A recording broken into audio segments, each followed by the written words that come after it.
Hello, everyone. My name is Lawrence Chuno. Welcome to episode 13 and a brand new season of Doing Art. I am happy to be back and thank you for being patient with me. The theme of this season is art and public policy, and I want to say that the task of making this theme reflect in each episode is an ongoing experiment. We are going to learn as we go. All right. This episode is with actor and singer Trevor McQueen.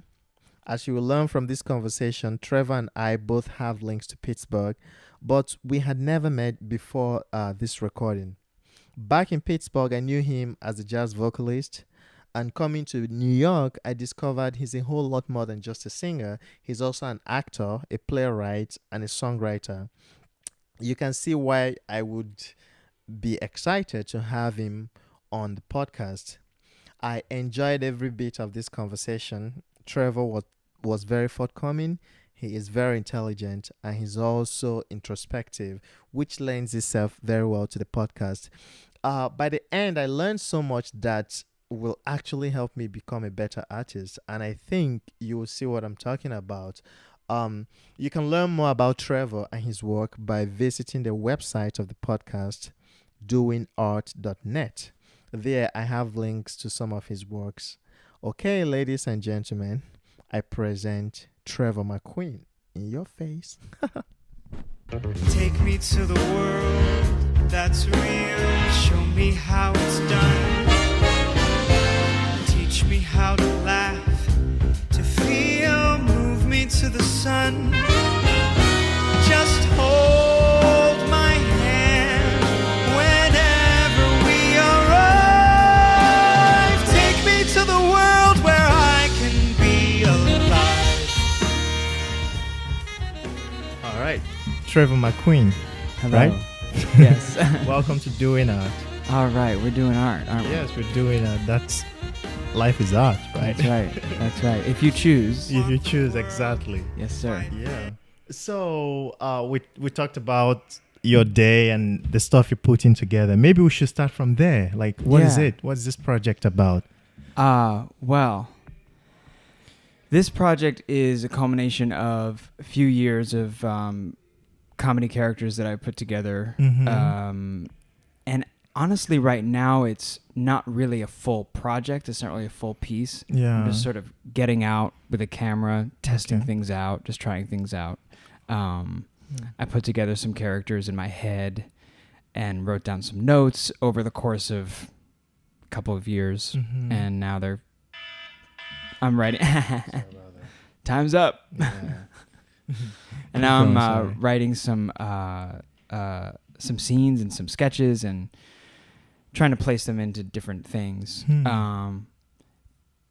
Mostly putting these characters together. I studied acting Yeah. at school, Mhm. so and I've been in the theater since I was 5 years old, and that's my language. Theater is Oh, my okay. language. Characters Nice. and telling stories is Wow. my primary vibe. Mm-hmm. I guess. Mm-hmm.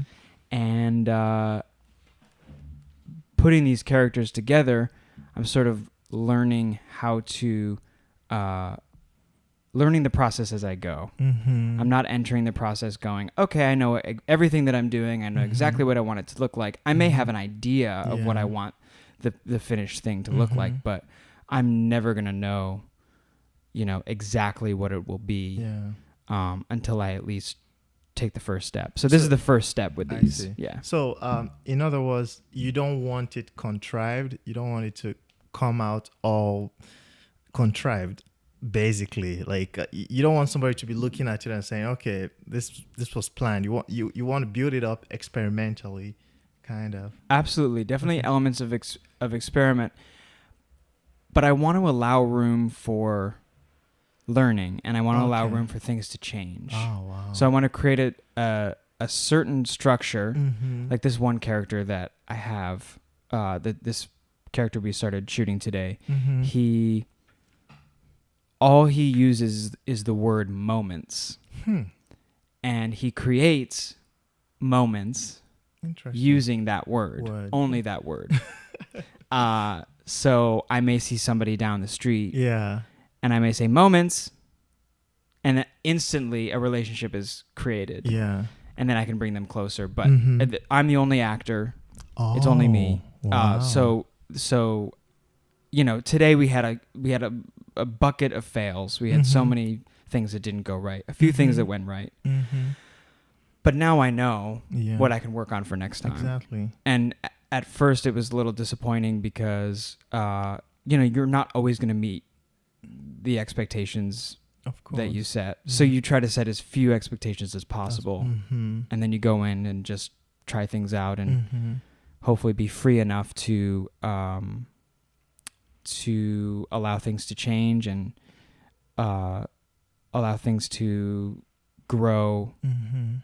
out of anything. Mhm. I mean, it's very vague, but Is this? Yeah. I understand what you're saying. Mhm. Is this? What kind of project is this going to turn out being? Is it going to end up becoming like a web series or like a? something like a web series. I would okay. like to have some sort of channel that I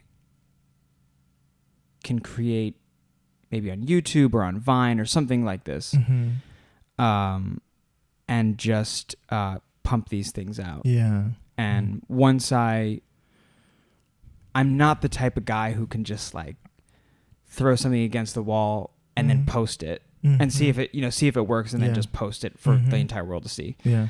My whole process is very much to like lock myself in my room and like Mhm. work until Mhm. it works for me, and then be able to bring it out Mhm. and be able for people to see it. Mhm.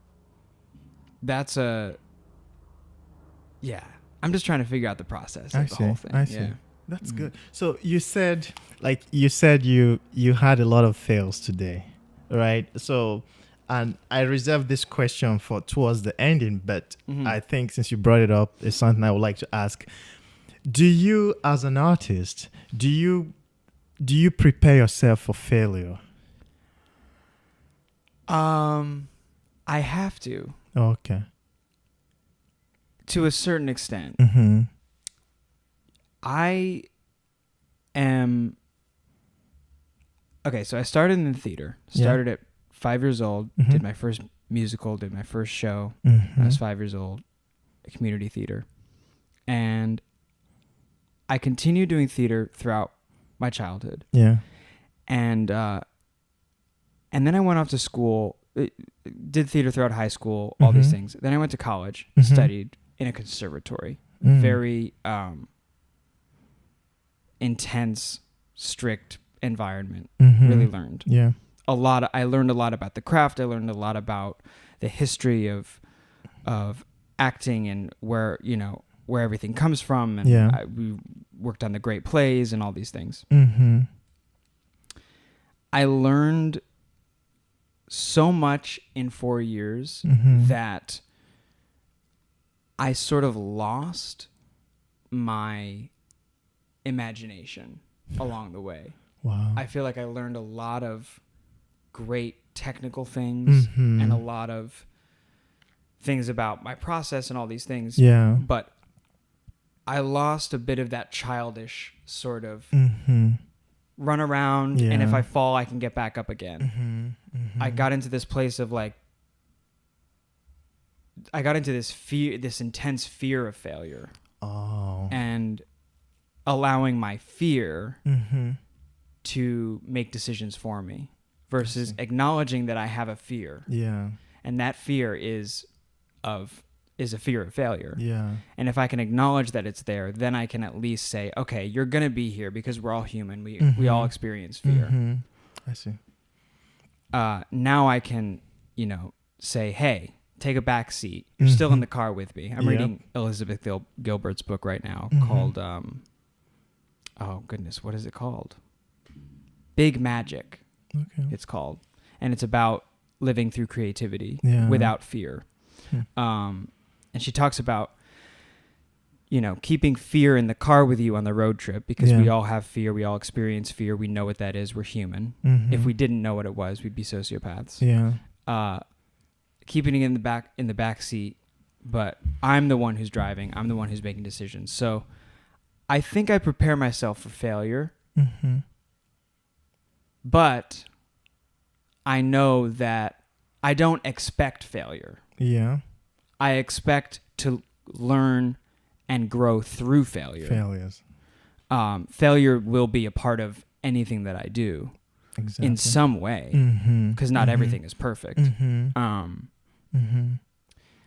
The point of living is to work through something and to work, to learn as you go.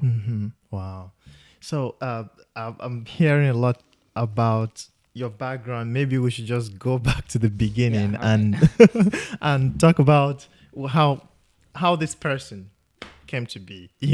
So where are you from originally? I'm from 2 hours north of New York City, in Rhinebeck, New York. Oh, well, actually, just outside of Rhinebeck, New York, in a little town called Elizaville, New York. Okay. And it's about 800 people. Wow. Farming community. My house is in the woods. My parents' house, they still live there. They've lived there for 34 years. Wow. I grew up up a dirt road. Tractors on the side of the road. The point is, it's not Manhattan. It's not. It's there's nothing. Yeah. To people in New York City, do they consider that part of the state upstate? Yes. But I think anything north of Westchester is upstate. Okay. Anything that's not New York City, it seems to New Yorkers, is nothing. Yeah. Because when I was in Pittsburgh, when I lived in Pittsburgh, I'm originally from Nigeria. I moved to Pittsburgh in 2000. And whenever I hear upstate, I think of maybe Albany. Yes. Albany's like central New York. Okay, so it's central. So I think of where Cornell is. Yes, like Ithaca. Ithaca. Ithaca is definitely upstate. Upstate, okay. I would say anything, in my view, anything north of Albany, New York is upstate New York. But I also spent some time here as a kid. When I was 9 years old, I lived here I lived in Manhattan for 2 years. And I started to call everything upstate. I just used to say upstate. I see. Everything How did that happen? I booked a Broadway show when I was 9 years old. Oh, wow. And I worked on Broadway for a year. I was in Annie Get Your Gun with Bernadette Peters. And that was a great, amazing experience. Nice. And I got to experience the professional theater at a very young age, which was really that's amazing. Fascinating. Yeah, people would die for that. Yes. And you got it.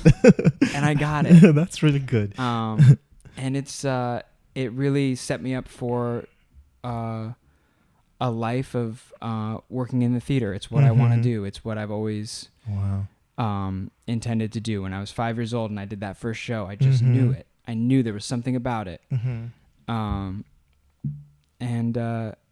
It's been now for me, the last few years since I graduated from Carnegie Mellon have been, how do I take what I know about the theater and how do I take what I've always known about being an actor and telling stories in that way, and how do I build upon that? I don't want to just go to audition after audition. I will do that, and I am doing that, and it's wonderful. But there has to be something more than just chasing a job. Because when I was a kid, I would go out for these projects to be considered for these projects in order to get a job. I wasn't really thinking as a kid, I'm making art. I'm having fun doing this. But looking back, it was very much the hustle of gotta find a job. So now I'm starting to create my own work. I'm creating these characters. I'm writing music. I'm putting other projects together using music that I love, and then taking what I know about the theater and putting those two things together and telling stories. That's great. And I'm just beginning to do those things. But it's the process of getting out of my own way and knowing that I had a teacher at in acting school who always used to say, you know more than you think you know. So don't get in your own way. As an artist, as artists, we have to live, not without fear, but when you say get in your own way, I have my own definition of that, but maybe you have a different example. Like, can you tell me what you mean? Maybe it's the same thing I'm thinking.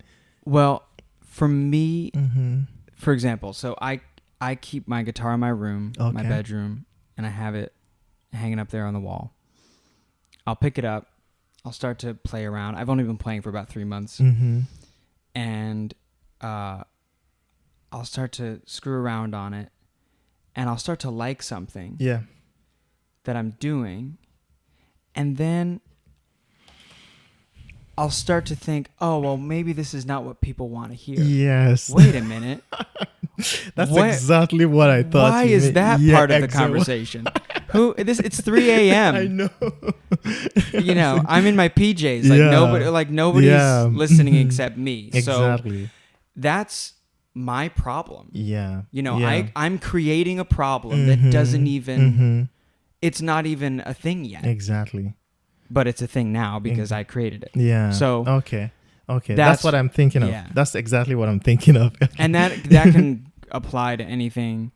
It applies to auditioning. It applies to acting. Yes. It applies to, you know, if I hear something Mhm. about a project that I may think I'm right for as an actor, Mhm. I go through getting better about this, but Yeah. I've been known to go through the list of why I'm not right for it versus like all the things Mhm. that I have you're to right offer. for. What do I know Exactly. about myself? Mhm. And how do I continue to learn about myself? Mhm. But do you think it's because of what the established industry tells us? You know, like if there's a role that that doesn't specify maybe race, for instance, and you look at the role and you say, usually this role is for it's usually a black guy that's cast for this role, and I'm white. You know, Right. I'm thinking it's because of what the industry keeps telling us. You know, maybe you've been to an audition before, and at the end they tell you, okay, we love your reading, but you don't fit the character, and then you walk around with that. Whenever you see a role that resembles that, you Yeah. keep thinking about, like, it happens to me, like when it comes to recording or when I'm trying to write a song. Like if I'm usually, this is my little musical thing. You know, whenever I write a song, I start by just writing in one key, letting it be modal. Like in just, if I'm in D, I'm just in D, and sometimes I end up writing a good song that I like, and then I start thinking, these songs that I'm listening to, they kind of moved away from the key a little bit and it came back to it. And I'm like, and at the end, I'm like, why do I even think about that? Why not just make my own song that I like? You know, why not just write So you're thinking about other things outside of your control. Yes. Yeah. I think that's actually what it comes down to is, you know, all these things about what somebody might think this character is, Yeah. or what they may think, you know, everybody else's opinions should not matter matter in that sacred space. Yes. I guess that's why it's called the sacred space of the process of the, you know, of the, when you're up at 3 a.m. creating your thing, doing your work. It's a very delicate thing. Because, you know, those opinions, they're sound bites. I think, you know, I'm very much influenced by what I think other people think of me. I'm always out to please. I'm always out to, you know. But do you think at the end that's part of what pushes you to be more creative, to be more prolific? Because at the end, we want people to see us. We want people to listen to us. We want validation. It's not like we want it. Validation is important at the end. And in order to get validation, you still have to create a piece of art that people kind of agree with. But maybe the creation process, you shouldn't allow that to kind of hamper your creation process, I guess. And I can't start from that place. Yes, you can. Exactly. Because then I'm already putting limitations on it. Exactly, yeah. I have to start, you know, if something comes out that is kind of scares me a little bit, I can't run from that if it's a truthful thing. Say, I want to, I use this example with my roommates a lot, and maybe I should start doing it, but say I want to go out on Saturday night and drag. Say I want to do that. What's stopping me? Exactly. Other people's idea of them thinking that's a wrong thing. Maybe my parents would, what would they say?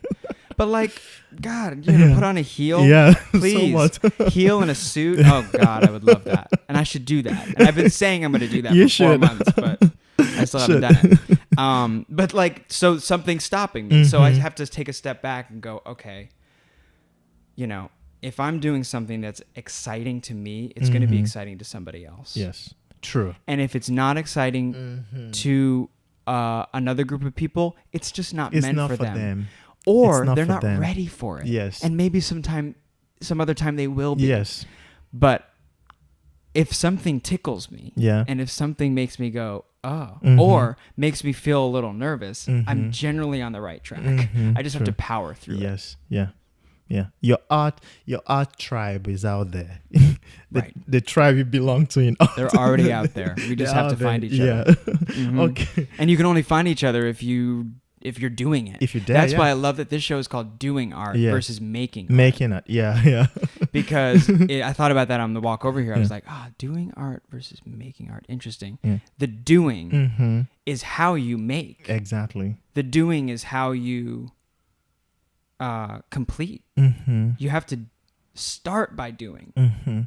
I'm always having these ideas for these projects. And then I go to bed at night. I'm like, well, I haven't done anything. I haven't done anything to make them happen. What do I do about that? I have to at least start. Okay, what's stopping me? I'm getting in my own way. Well, how am I getting in my own way? I'm saying that's not polite, or that's not me, or somebody is going to disagree with that. Yeah. Whew, let it go. Put on the heel. Put on the heel. I'm going to write that down. Yeah. I mean, this is, even talking about it now is therapeutic. It's like, okay, like I feel empowered. Yeah, that's one of my reasons for doing this. Like, just getting people, I've seen their work, and I kind of see great potential in them, and I just want to talk to them if they allow me to. So thank you for doing for coming. Thank you. All right. So you were on Broadway when you were like 9 years old. 9 years old for 2 years. For 2 years. So how about school those 2 years? Were you homeschooled? There was tutoring at the theater. The producers were required by the Actors Union to provide tutoring. Oh, okay. I couldn't say I always did my work. I did as much of it as I could. Yeah. And then I got back out on stage. I see. But again, I always knew, of course, the core subjects are very important, all these things. But I knew from the first moment I stepped into a rehearsal room, and the first moment I heard the piano, and I was exposed to live music in that way. And I was exposed to the idea of being a part of a process that brings people together to create a piece of art collaboratively.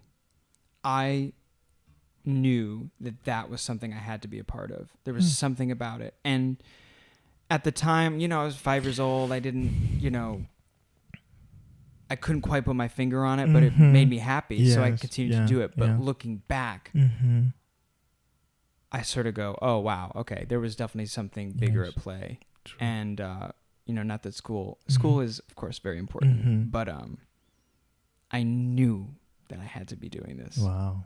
So how about middle school and then high school? Middle school was, so I did Any Get Your Gun for 2 years. Yeah. Lived full-time in New York City for that entire time. Yeah. And then moved back upstate afterwards, which is a very tough adjustment. Of course, I had all my friends that I had left before. Yeah. And they welcomed me back with open arms, and it was beautiful. And of course, my family, we were back together again. But being in such a quiet place after so much stimulation here, and working in a Broadway theater where I knew I belonged. Yeah. It was very tough to drive 25 minutes on a school bus past cow farms to a, Yeah. public high school. How did you go back to it and stay? You did your elementary school, high school, and everything. Yes, Where elementary school, middle school, and high school. And throughout that entire time, I always created work. Okay. Not work, but I always created little movies with my friends and wrote songs a little bit, played drums in band. So I had great teachers growing up in the public school system. Yes. Wow. Luckily, which is very rare. Very rare. Yeah. Especially in a farming community in upstate New York. Yeah. It's just not, it's football and it's basketball and it's all those things. So luckily I had great mentors along the way who really saw something in me and said, hey, you got to continue doing this, and in whatever way I can help you, I'm going to. That's great. That's great. It's invaluable. like, I think, I don't want to say lucky, but that's the only word I can use. Pardon me. But you are lucky in such a way that you knew right from time what you wanted to do. Yes. And then you have Very people lucky. who helped you nurture that. That's really rare. Even among a lot of the actors that have made it, or a lot of the people you hear about, some of them stumbled into it in when they were 20, Right. and that's when their failure began. That's when they started experimenting. The stuff you did back when you were 5 or 9 and throughout middle school and high school, that's when theirs started. So I just feel like it's rare. What I'm hearing Absolutely for you is rare. very rare. And yeah. I should count my blessings Yes. more every day. Yeah. Every time I get frustrated, I just have to say, look, you know what's happening. You've been doing this for over 20 years. Yeah. Wow. And Wow. every time I'm 26 now, and I've been doing this, I've just been doing it. And it's what I've always known, and it's the only thing I've ever felt. Nice. Well, when I'm on stage, that's the only time I ever truly feel like myself. Great. Or I ever truly feel at home. Wow. Of course, I have my parents' house and That's the home I grew great. up in, and that's home, of course, because I love them and that. But the stage, there's just nothing like it. Yeah. Wow. Especially when I'm the only guy with a mic in the room. That's nice. It helps. It helps. How did CMU happen? CMU happened. Actually, this is, I don't know if I've ever Carnegie told. Mellon University. Yes. Carnegie Mellon University School of Drama. I had always heard that name. Okay, so I finished high school and I began taking, I guess maybe my junior year of high school, I started taking voice lessons. And my teacher at the time helps a lot of high school students prep for their college auditions, for musical theater auditions. Okay. And so she saw a lot of talent and helped me with that process. Yeah. And one of the names that came up was Carnegie Mellon, and I heard that it was one of the top schools in the country. Yeah. And I said, oh, wow, one of the top schools, great. And I never did any research to look it up, or never did any I was very lazy with the college audition process. I was just I'm going to go in and sing. Yeah. And we'll see what happens. And I worked on my monologues and did all these things, but I have to be honest and say that I didn't know much about it going in, which I think helped me. Because it lowered the stakes. Yeah. Every college that I auditioned for was the same college. It was the same group of people. Even though I auditioned for 9 different schools around the country. So in my eyes, every school that I auditioned for was I still have to do the same level of work. Yeah. That's what it was. Mm-hmm. No matter what I'm doing. So I said I was lazy about it before. Mm-hmm. I wasn't lazy about preparing the art Mm-hmm. of it, Mm-hmm. preparing the monologues and Mm-hmm. preparing the songs. Mm-hmm. You're just I was lazy at about being nervous. Yes, I was lazy about the essays. Yeah. I was lazy Okay. about the applications. I My see. mother is a goddess and helped me Mm. tremendously with that process. Yeah. I would not have gone to school had it not been for my mother and for both my parents' support. And I, went into that room, no matter what it was, Mm-hmm. every single time with the same level of work, the high expectation for myself. Yeah. And I really clicked with the people at Carnegie Mellon, and Mm-hmm. it was an incredible 4-year experience, just being thrown into so many different projects. Yeah. And just working around the clock Mhm. and seeing and feeling what it means to work hard Yeah. and to put yourself on the line Mhm. and then to see it pay off. Yeah. And then having the awareness that once a project is up, after I've worked on it, Yeah. there will still be more things to improve the next time. Mm-hmm. And that's, that's the point. Yeah. That's a life as an artist. Yeah. Yeah. It's, recording in a studio Mm-hmm. is fun-ish, but I know. it's like, this is Yeah. going to be, is this it? Like, Yeah, I that's know. the final thing? When's lunch? Or can we get out so I can play a live show, Exactly. please? Yeah. Now, looking at your background, Yeah. one wouldn't help but question how you decided to stay the whole 4 years, because I feel like the trend I'm used to is people who have been doing art, maybe acting, or have been singing their whole life, like you. They go to college and they stay for a year or two and they get bored and they leave. So I don't know why. It's funny. Yeah. I actually left after 2.5 years. Oh. I took a year off. Okay. And then I went back after taking a year off. Now that's a bigger question. Yes. How did you come? Why did you come back? And how? Like, that doesn't happen a lot. It doesn't happen. I'm a very patient person. Okay. So I did the 2.5-year Mhm. training, and Mhm. in my first year of school, I learned things that I never knew before. There were Okay. so many, I learned about the foundations of drama, Yeah. the backbone Mm-hmm. of acting in the theater. Mm-hmm. I began to learn that, and that was invaluable. Yeah. So, but after 2.5 years, I just sort of went, wow, I've been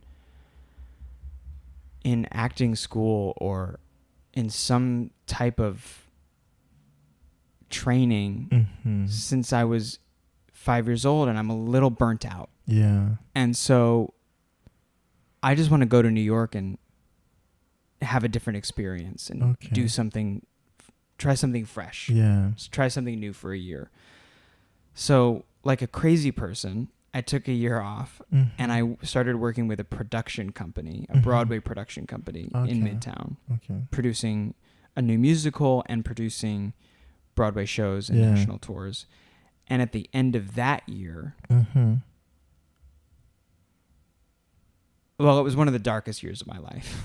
How It come? was very, I thought that it would be a good escape Yeah. to get out of CMU. doing what I know, Yeah. which Okay. not only out of CMU, but Okay. just Okay. Oh, you went at the production side. I went instead of- production okay, versus okay. acting. Acting. I see. And so, like I said, like a crazy person, I Yeah. abandoned my where your comfort my language, zone. my whole thing, Mm-hmm.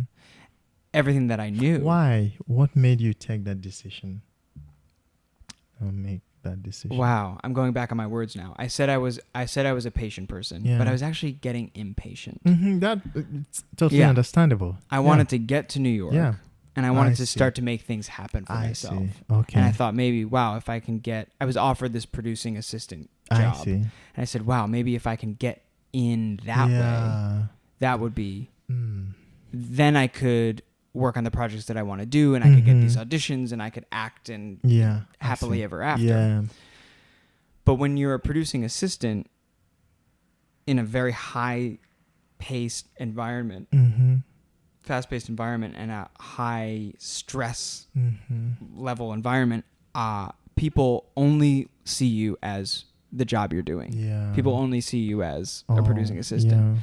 And everything else is like, if I say, oh, I'm also an actor, people sort of look at you like, oh, okay, yeah, you do things like in front of your mirror and like, or like you've done community theater and like, cool, but like, oh, the little boy with a dream, So it was tough to be taken seriously as an actor. So then I started to feel, where's my, what have I done? So instead of continuing to feel like that, I went, okay, I can go back to school, get the degree. Wow. And at the end of the 4 years, we have a showcase for agents and casting directors and all these things. So I'll have a great experience and a great first step to go back to New York and jumpstart a career. Yeah. And so that's what I did. Okay. I'm so happy. I'm so happy I left the first time to take a break. Okay. To know that producing right now was not the thing for me. And I'm so happy I went back to finish. Okay. How academically rigorous is the drama department at CMU? It's a conservatory program. Okay. So there's no we had one computer programming elective that we had to take for a semester because it's a computer science. It's the Carnegie Mellon University is known for its computer science and engineering. So everybody campus wide, no matter what their major, they have to take the computing class. That's what it was called. What language? For me. What did you guys learn in it? What language? I don't even remember.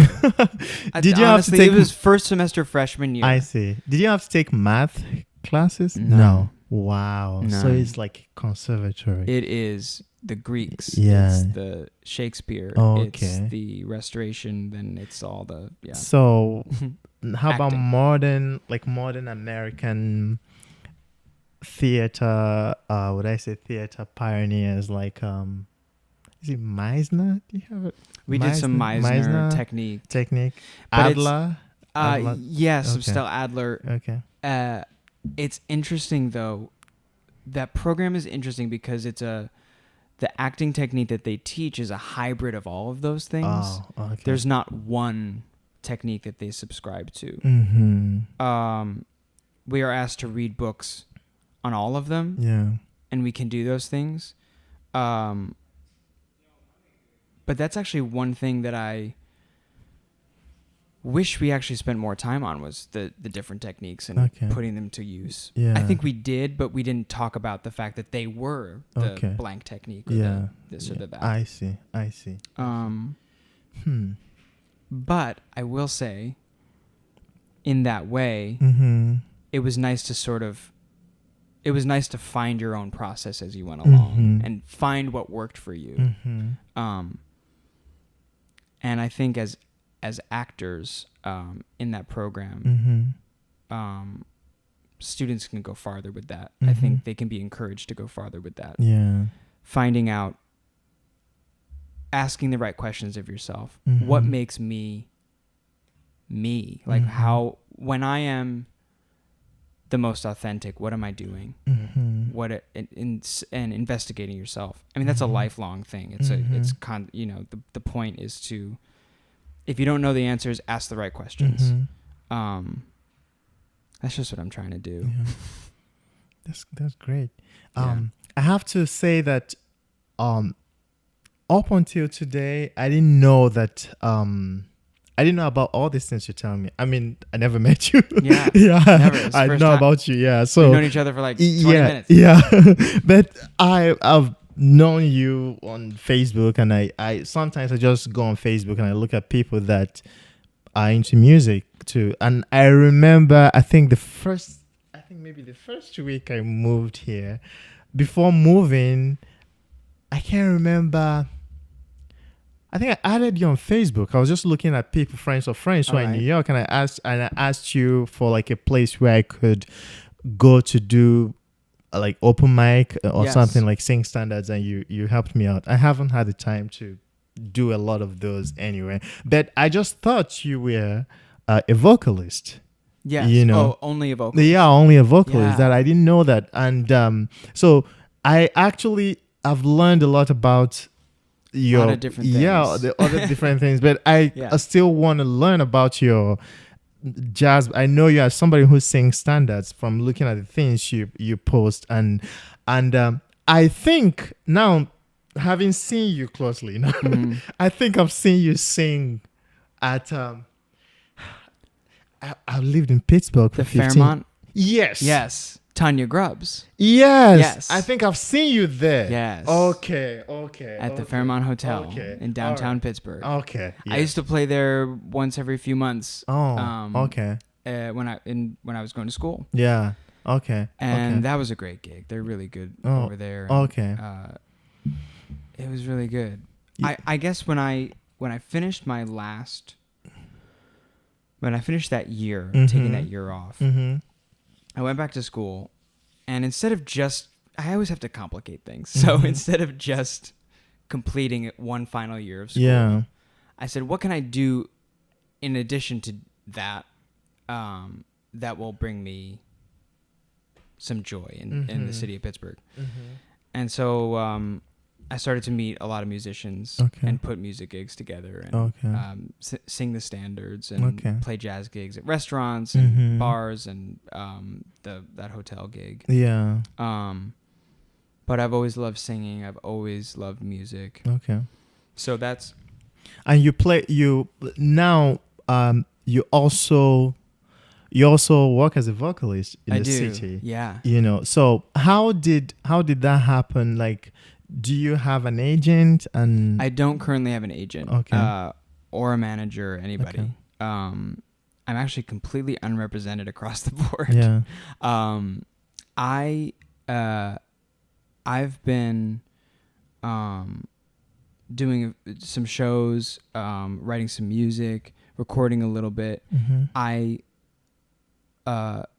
When I graduated school, I met a buddy of mine who we started writing together. We've been writing together for about 2 years. Yeah. And we put shows together every now and then and rearrange some things. And I played Birdland Jazz Club 3 times. Nice. And got some shows coming up. I'm doing a big show at Adelphi University. Yeah. How do you book all those shows, if you don't mind me asking? I look for... let's see. Well, I developed a nice relationship with Birdland. Okay. About 6 years ago, I met one of the bookers there, and they've helped me out so much, and they've really taken me under their wing and given me room to create my work and put my shows up, and so I had a nice personal relationship with them, which was good. So then I went to them with an idea for a show, and I did a full big band show a year ago. Nice. And sold out the place. Oh wow! Yeah, it was good. That's great. It was one of the best nights of my life. Oh, nice. Putting everybody together like that. Congrats. Thank you.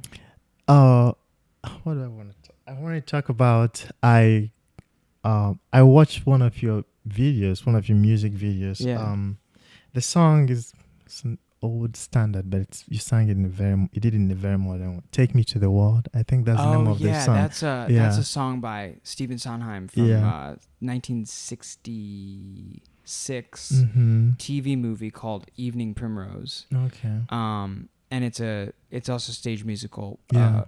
I think maybe it's not. I think I'm wrong about that. Mm-hmm. It's a TV movie. It's a TV musical. Mm-hmm. And I've always loved that tune. It was always in my musical theater rep book Okay. at school. Mm-hmm.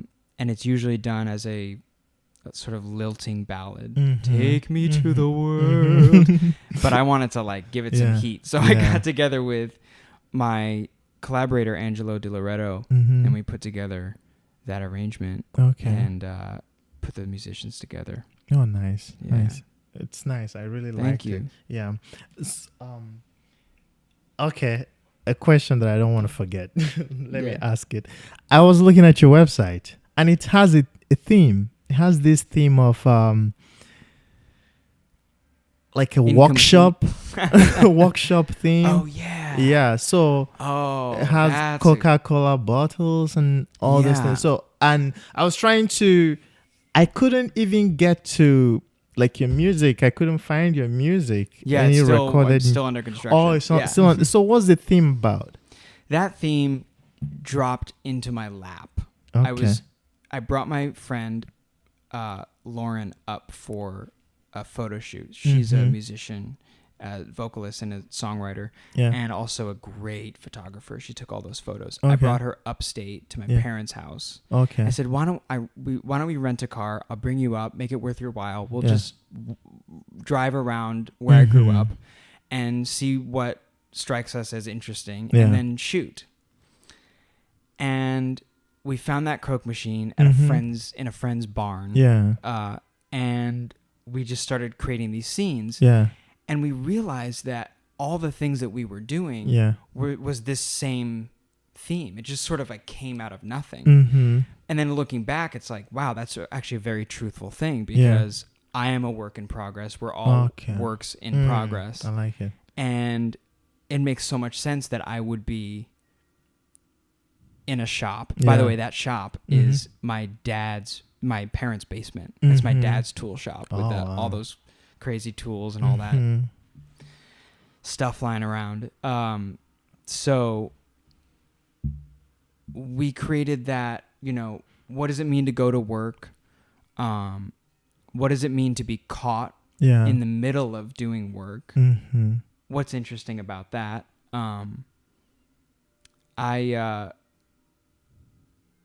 I'm very much a mystery to myself still.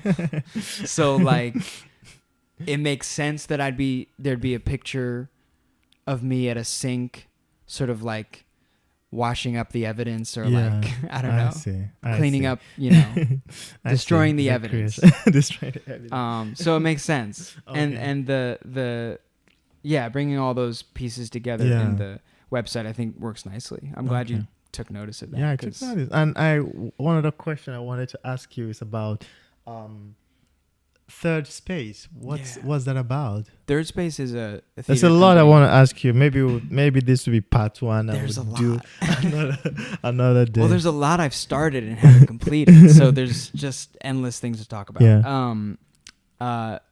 Third Space is a theater company that my two roommates, Bryce Cutler and Benjamin Viertel, Okay. created. Oh, okay. And we all went to school together. Yeah. Ben is a director. Bryce is a scenic designer in the Mhm. theater. And my fourth roommate, Steven, Yeah. is a film director. And we Yeah. all came together and we sort of joined Bryce and Ben Mm-hmm. in their venture. Okay. They create work as Third Space. Yeah. Okay. I sometimes participate I see. in work as Third Space. Okay. If I have an idea for a project, Yeah. we bring it to them, and we sort of it's just a community Mm-hmm. where we can bring all of our resources Yeah. together. I would like to talk to them if you don't mind. Yeah, Yeah, that'd I be like great. to. I like to talk to them. They'd love Yeah. to come in. Okay. for cool, sure. Cool.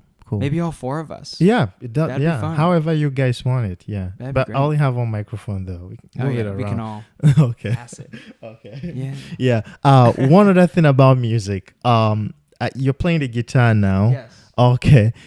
You play other instruments, right?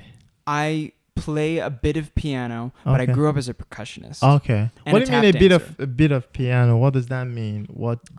Just like playing around, like not for anybody. Okay. Just because I But don't think I'm very good. Oh. But like, But do you at play some home. of the standards you sing? no, Okay. I leave that to other people. Okay. Because Cool. they're much better than I am. Sometimes that's. But I can plunk away. Yeah. Yeah. That's cool. Okay. Yeah, I mean, we've covered some of the things, but I would like to just keep talking. Yeah. But I want to get a little bit, I want to say serious, but I don't know what I want to ask about this. All right.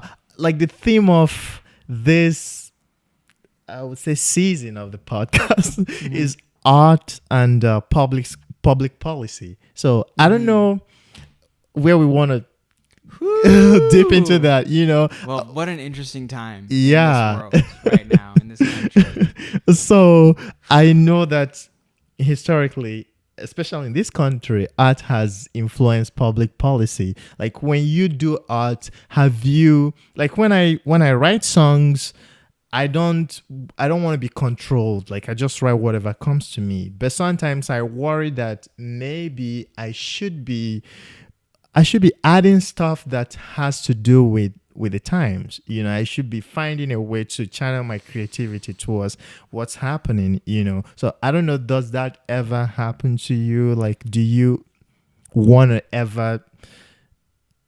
intend to influence what's going on, either deliberately or indeliberately? I would love to make as big a splash as I possibly can in whatever way I can. Yeah. As long as it serves humanity Mm-hmm. and it forces people to, not forces, I don't want to force anybody to think anything, but forces is a good word. Forces is a good word. It's push people, make Yeah. people, inspire people. Inspire Inspiration is like force. Like inspiration is a force. Right. Yeah, so. Right. Yes, I like it. I don't think of myself as a very politically driven artist. Mm-hmm. I'm doing my research now more than I ever have and staying informed. Mm-hmm. Again, I grew up in such a small town where people cut themselves off. Mm-hmm. I love that town. I love those people. Mm-hmm. But I have to say, and I have furthermore to say that it's a very small-minded community. They don't allow themselves to learn. They don't ask questions to learn about the outside world, outside of their, small 20-mile radius. So I grew up in that. So I came into the world behaving in such a way that I didn't ask so many political questions, or I didn't have political discussions at home. We didn't talk about that so much. Now I live with people who are very politically minded, and they create art that is influenced by what's happening politically now. So I'm watching my Noam Chomsky videos, and I'm watching my, my Jon Stewart. But I'm trying to scratch the surface of what that is. Okay. And I'm looking at the world in a different light now. I'm seeing the games that are played, and I'm seeing, when I listen to the news and I hear, if I listen to NPR, I can hear their opinion through what's being said. Yes. That's interesting to me. That's of interest. Politics is theater. Yeah.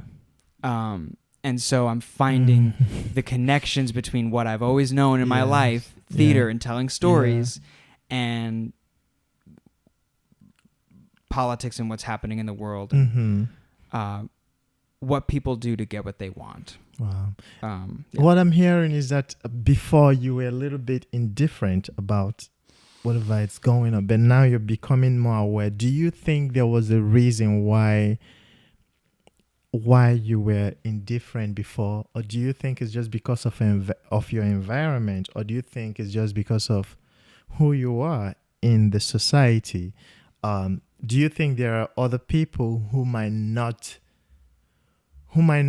be able to afford being indifferent? Maybe people who are poorer than you, or people who are richer than you, way richer than you, like some rich people who want tax cut for the rich. Do you think, or some poor people who are just very poor, or minorities who are disenfranchised? Do you think it's because of where you land, where you happen to be in the society? Absolutely. Yeah, I could okay. absolutely afford the luxury Yeah. to not have to think about certain things.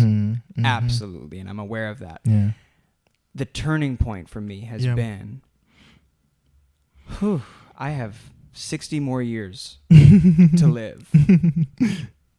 60 more years of living in indifference or with no opinion or not sharing opinions. Yeah. What's the point of that? What's the point? Yeah. So, and I grew up in a house that, we didn't communicate our feelings. We didn't communicate really in a good way, in a productive way of how to, deal with certain things. So like, I am now coming to the realization that, I have to stay informed and I have to know what's going on. That's and cool. I have to have opinions. Absolutely. Do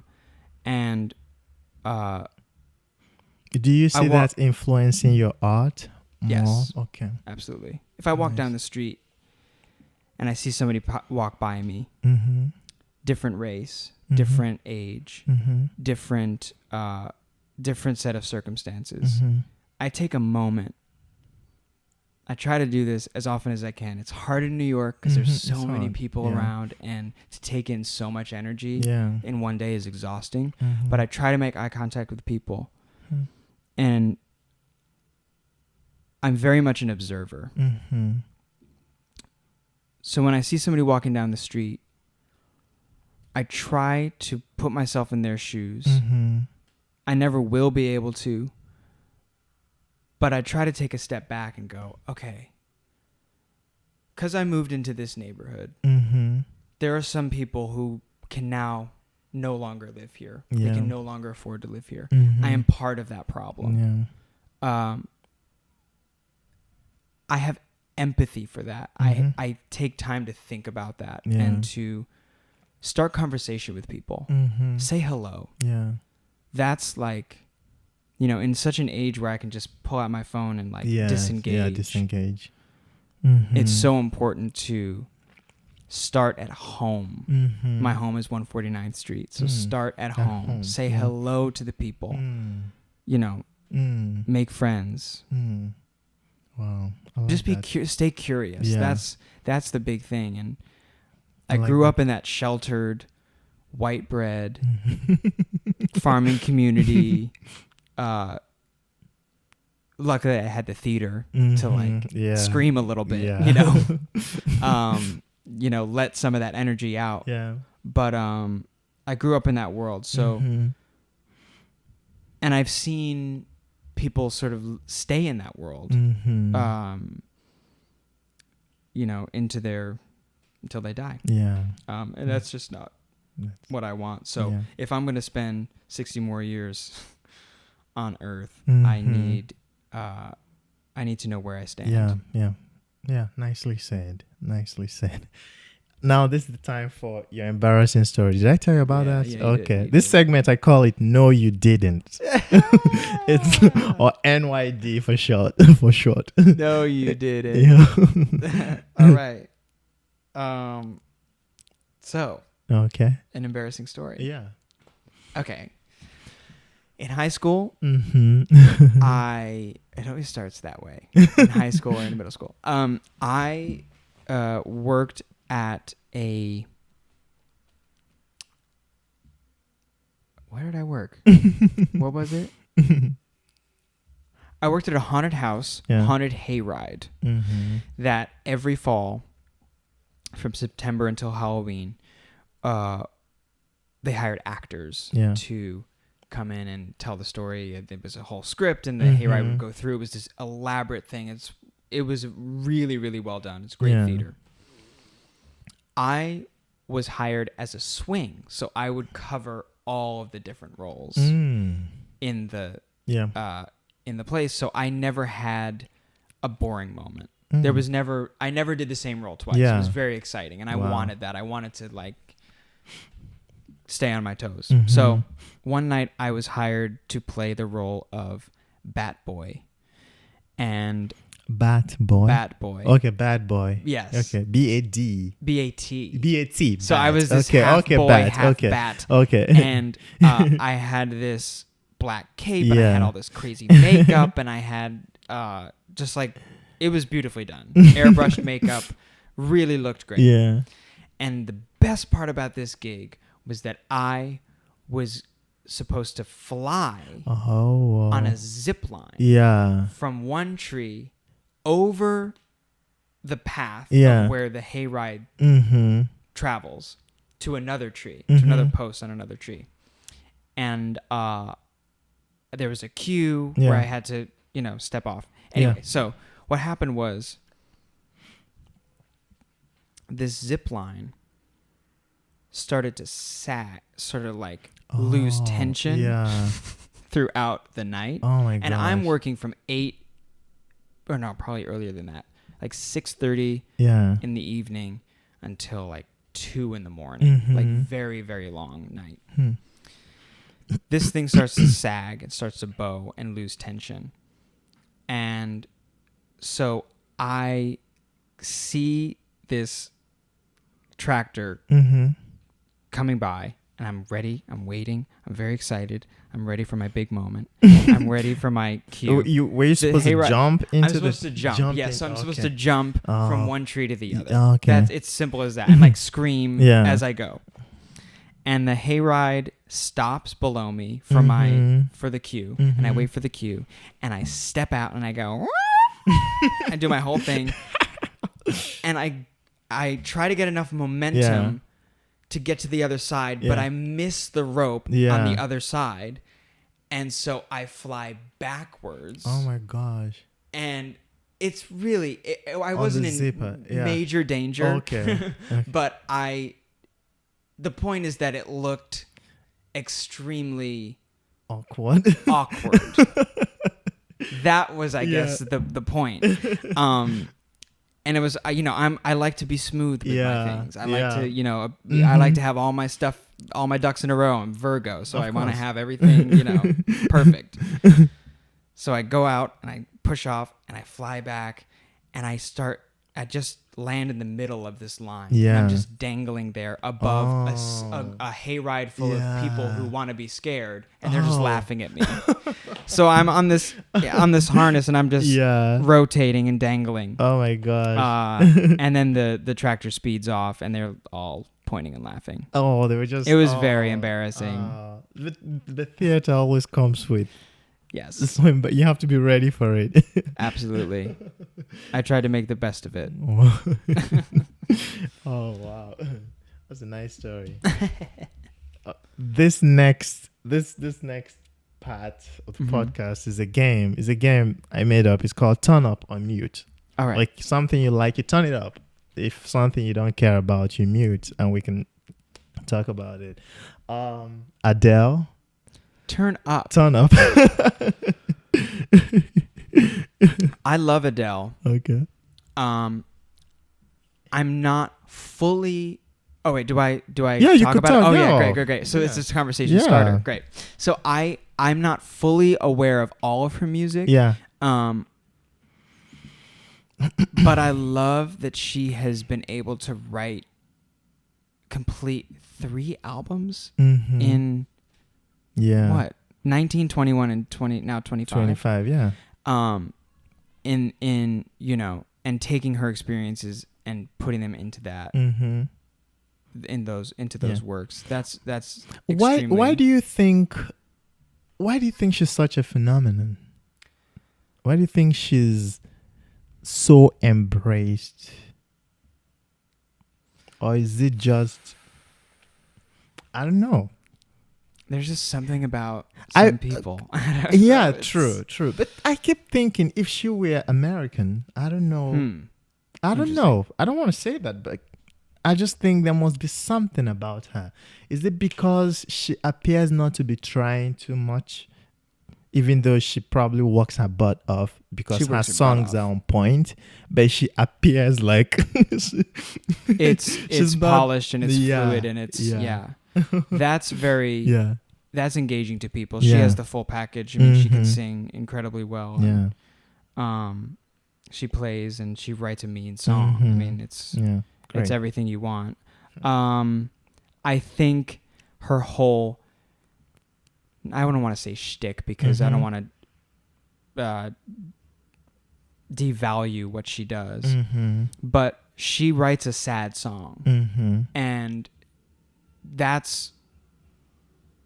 she completely takes the struggle and the hurt and all of the pain and puts Mhm. it into a song, and Song. people expect that of her. Mhm. And I think if we're talking business wise in Yeah. America and what Mhm. makes something work, Mhm. she fills that Yeah. pocket. Mm-hmm. Mm-hmm. It makes sense. Yeah. Yeah. She's creating great songs, Yeah. but if we're looking at it through that lens, I think Yeah. that's why it works. I see. Next, math. Well, I want to talk about everything because I always want to turn up or mute. Yeah. Or Feel free to say I will say mute. mute. Okay. That's But fine. That's fine. That's cool. I've never had a mathematic brain. I've had a mathematic brain in terms of percussion and Mhm. rhythm, Mm-hmm. and I've been able to put things together in my head. Okay. But when it's on paper, Paper. oh boy, math class was really rough for me. That's I fine. really grew up Yeah. Yeah. hating it. I mean, there are a lot of people. Yeah. Not a lot of people are gifted in math. Yeah. Donald Trump. Mute. Mute. I passed by Trump Tower today, and it's oh boy, He keeps getting more ridiculous. he does, Yeah. doesn't he? I don't think he believes in all the things he's saying. though. No, I mean he's here's a guy who's doing something Mhm. for other people. Yeah. He's saying things that he knows Yeah. will capitalize on a certain group Yes. of people. Mm-hmm. That's the game. Yeah. Yeah.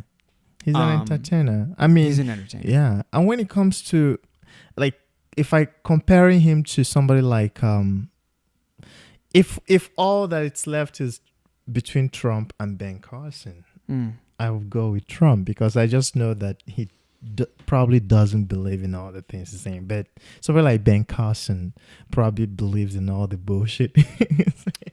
But he might be there just to sell books because he writes books and all those things. And I don't want to go into that. Oh, the whole Ben Carson thing. Yeah. Ben Carson dropped out, didn't he? Has he? I think No. he did recently. Today? No, I don't think He's did. still in it. Yeah, he's still there. Yeah. Oh my he's goodness. Still in it. Yeah. I honestly cannot follow him when he speaks. I Yeah. just don't. I don't get it. I don't understand. I try not. I mean, with Trump and that whole side of things, I try not to engage. But Yeah. you have to know. You have to hear. You have to to, know. yeah. So Do you watch Netflix? I bite the bullet a little bit. Yeah. A little bit. House House of Cards? Mm-hmm. Turn up. How turn did you up, know? Turn up. Turn up. Turn up. Okay. Fully. Kevin Spacey, All Robin right. Wright. Oh, absolutely. Nice. What do you think of the first of all, what do you think of the dynamics between the two of them, the two characters? Husband and wife. Yeah, like that kind of, I mean, there have been this kind of setup. Maybe the closest was Mr. and Mrs. Smith with Angelina Jolie. I mean, that's still different. I'm just talking about, Well, there are two characters. It's so interesting. Like, the setup was for those characters, Mhm. Macbeth and Lady M. Okay. See, in I my wouldn't know. in my eyes, I I mean, w- it's the, the guy who has a plan, Mm-hmm. and then the woman to back his plan Yeah. up. He may not always have all the answers, but she's there to go. Yeah. Okay, look, this is what you got to do. We got to do this for us. We got to do this together. Yeah. Blah blah blah. it's interesting how, I think now, have you finished? Yeah. So far, you're all caught up. Yeah. No. You're all caught up with House of Cards. Yeah, I think there have been only 3 seasons, right? 3. Yes. 3. Okay. Yeah. Yeah. The end of this third season. Yeah, you don't have to spoil. obviously, You don't want to spoil Spoiler it. alert. Yeah, you can say spoiler alert. Go All ahead. right. Yeah. I think obviously at this point in their Yeah. relationship, the game Yeah. is stronger than their relationship is, Mm-hmm. and as husband and wife. Yeah. But don't you think it's always been that way? Yes. Okay. I think now it's just caught up to them. Yeah. Okay. I think they've always known Mm-hmm. what their roles are. I think. Okay. They've probably kept so much information from the From other each other. person, from each other, and now it's like Yeah. they're really in it for themselves as Yeah. soloists. I see. Yeah. And lastly, Mhm. Diane Reeves. Diane Reeves. Turn up. Turn up. Okay. You go first. She's everything. I don't know what to say. I mean, she's somebody that I don't want to ever meet her. That's how I have weird those it people is. too, yeah. Like I Mhm. just feel I don't want anything to spoil it. Like maybe if I meet her, she wouldn't be nice enough to me, and then I'm like, I just like if I see her Well, coming this, there is always that thing of like yeah. the fear to meet the people you idolize Yeah. because it tends to just ruin Yeah. your vision of them or Mhm, what you knew of them. mhm. Like if I ever met Joni Mitchell, Yeah. I was just gonna don't say know Johnny if I Mitchell. could ever. What would I say? I could say hello. Yeah. And then I could say, "Oh, I love Furry Sings the Blues." But then it's like, Yeah. okay, she'll Okay. say thank you, and then the conversation's yeah, over. exactly. Yeah. Um, but Diane Reeves, she came out with an album 2 years ago, right? Yes. That is, or maybe last year. I think it was maybe last year. Beautiful She Life. won yes, The thank Beautiful you. Life album. Yeah. Yep, Mm-hmm. beautiful. Yeah. Very nice. Like it's I so. want you. Oh my gosh! It took it to get another. it. My favorite song. I love all of them, but my favorite one is the. Oh, I may have to listen back. Sometimes I get so tangled Mm-hmm. in my emotions, something like that. And I let it go. There are Yeah. things I like that song, and she wrote it. And then the way she flipped some other songs, like the Stevie Nicks song that she did, it's just she's just everything. She is. Yeah. And I've listened to her to the point that I've unconsciously studied her. I'm sure you did the same with Johnny Mitchell. Yes. Yeah. You mean she's creeping into your style? Absolutely. Yeah, she's just like, her improvisation. Like, Yes. I like when I hear people's scat, I used to like it. I would love it, but I'll know that they're using a formula. There's a formula until I started listening to Diane Reeves. I'm like, okay, this is just coming out of her. It's coming out of her, Yeah, right? It's an original thing. Yeah, it's an original Right. thing. It's not That's like very exciting. sweetie. She's just doing her thing. She's doing just her thing. improvising. She's doing what she knows. Yeah. And she's not apologizing Yes, for she's it. not Yeah. exactly. That's I one love thing. that. Yeah. That's very inspiring. Yeah. Oh, cool. So, talking about meeting people, I met Didi Bridgewater. Ooh. She was the nicest. She was so nice. Like, Yeah. she was talking to me like she had known me before. At a point I got shy. Like, she was just Right. asking me everything. I love it. So I want that in myself. Yeah. Why can't I do that? Yeah. So, that's it. Trevor McQueen, thank you so much. Thank you. Thank you for This is coming great. to Doing Art, and I hope to do this again because it seems like there's a lot to talk about when it comes Ooh, a to lot. Trevor. It's like every year we should Yeah. get together and Yeah. say, what have we learned? Exactly. Ooh, Exactly. I have a lot of questions. Yeah. I will. Yeah, I would wanna- do it. Yeah. This is therapeutic. This is cool. Yeah. Thank you. I will leave by saying that I have more questions than I have answers. Okay.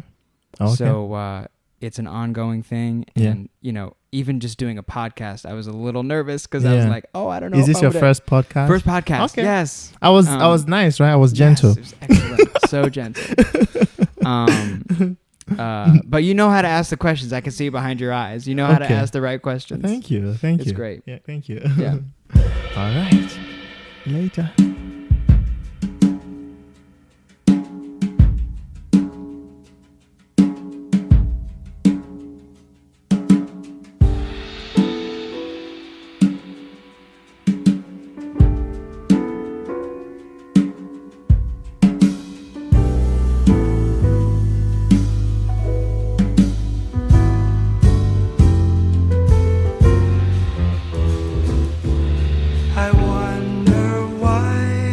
Seem to leave the ground.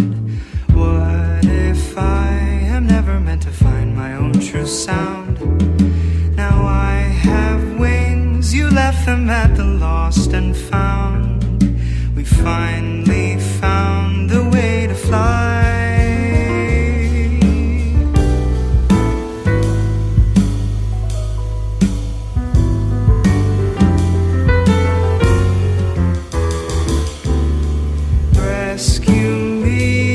My fading light goes out. We need faith to find out what this life is all about. Follow me and I will guide you off the ground. The ground is where our dreams will die. See, you had plans for me that I could not foresee. Hand in hand, it's time to flee. So much better in the sky, high above the trees and clouds, waiting for a breeze that will allow us both to fly.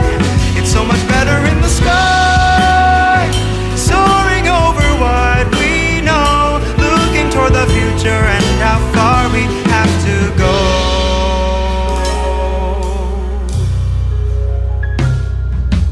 If our flight is meant to lead a different trail, we will fight it through until the wind destroys our sail.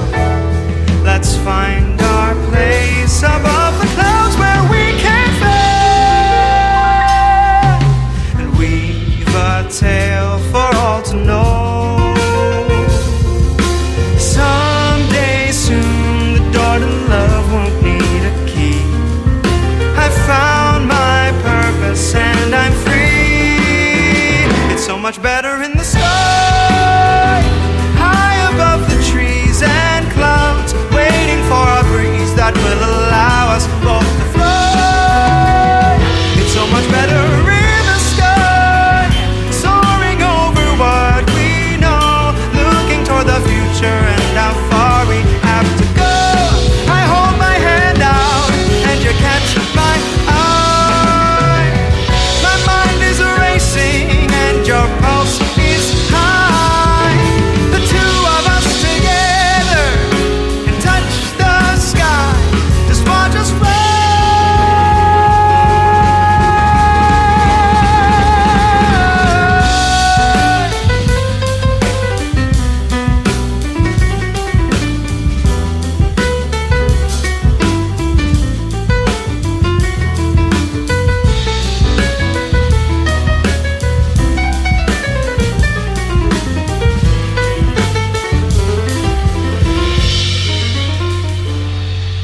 Someday soon the door to love won't need a key. I found my purpose and I'm free. It's so much better in the sky, high above the trees and clouds, waiting for a breeze that will allow us both to fly. It's so much better in the sky, soaring over what we know, looking toward the future and how far we have to go. It's so much better in the sky,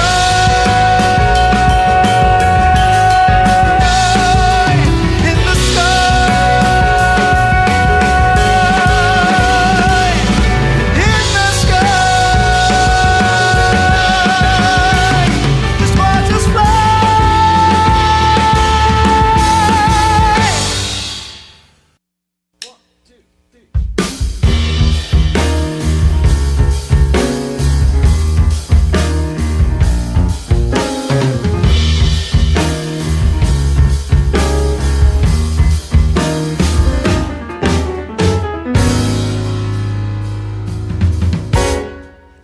see the world with clouds. Take me to the world out where I can push through crowds. Take me to the world, a world that smiles with streets instead of aisles, where I can walk for miles with you. Take me to the world that's real. Show me how it's done. Teach me how to laugh, to feel. Move me to the sun. Just hold my hand whenever we arrive. Take me to the world where I can be alive.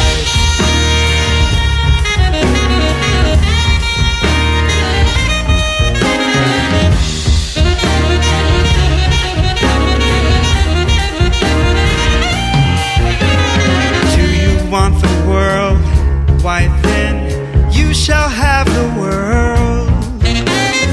Ask me for the world again. You shall have the world. A world of skies that's bursting with surprise, to open up your eyes for joy. We shall see the world come true. We shall have the world. I won't be afraid. With you, we shall have the world. You hold my hand and know you're not alone. We shall have the world to keep. Such a lovely world.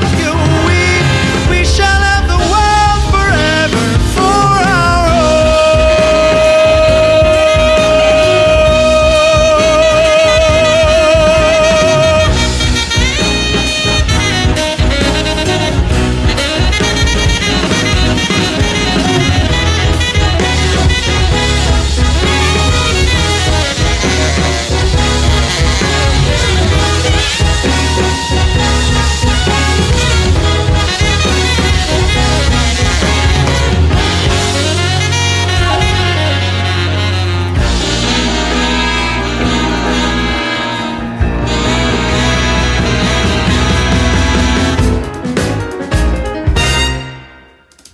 We shall see the world come true. We shall have the world. I won't be afraid. With you, we shall have